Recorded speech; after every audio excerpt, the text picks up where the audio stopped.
Tijdens mijn studies in de middelbare school had ik altijd het idee dat ik iets technisch wou gaan doen. Ik ben dan burgerlijk ingenieur gaan studeren aan de KU Leuven.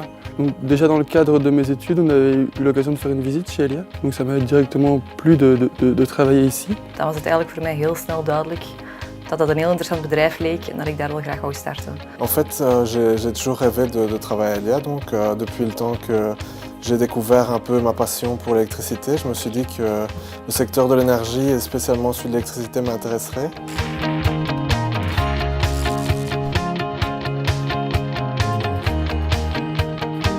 Dus binnen het starterstraject krijg je verschillende missies toegewezen. Dus je werkt eigenlijk steeds voor iemand anders ook binnen het bedrijf, wat dat ook eigenlijk heel interessant maakt, want je werkt met heel veel verschillende mensen samen.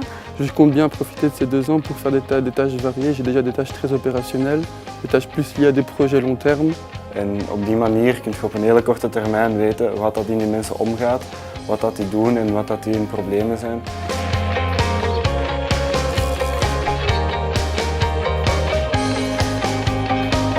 Mais aussi, comme je le disais, visiter notre client qui a besoin de voir aussi les experts qui travaillent chez eux et pas uniquement en Belgique, à Bruxelles.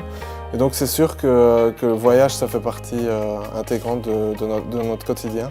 Als je voor Elia werkt, heb je altijd het idee van wat ik doe, draagt echt wel bij. Je weet dat er een echt maatschappelijk belang is aan de taken die je uitoefent.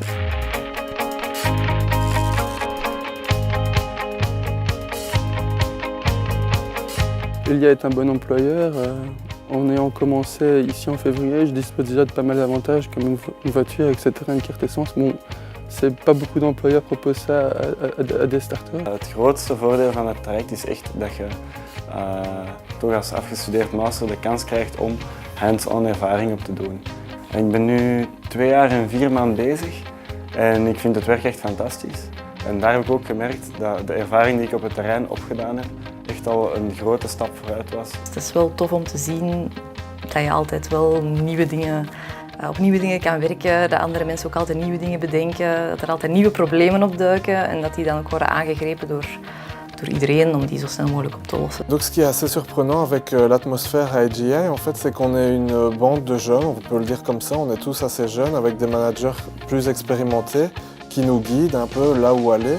En fait, en tant que planning engineer, on a une petite équipe de 5 collègues, 5 jeunes très dynamiques, donc c'est vraiment agréable de travailler avec eux. Over veiligheid en zo, daar kan niet over gelachen worden, dat is heel serieus. Maar los daarvan is de sfeer zeer relaxed en ontspannen. Le travail ici est très intéressant, en tout cas pour ceux qui sont intéressés par le réseau électrique évidemment. C'est un challenge extrêmement intéressant de transporter de la connaissance de Belgique vers un autre pays et de ainsi représenter un peu la connaissance européenne. Ik kijk met een heel goed gevoel terug op mijn starterstraject. En als ik het opnieuw zou moeten doen, zou ik het zeker opnieuw doen. Si c'était à refaire, je le referais à 100%.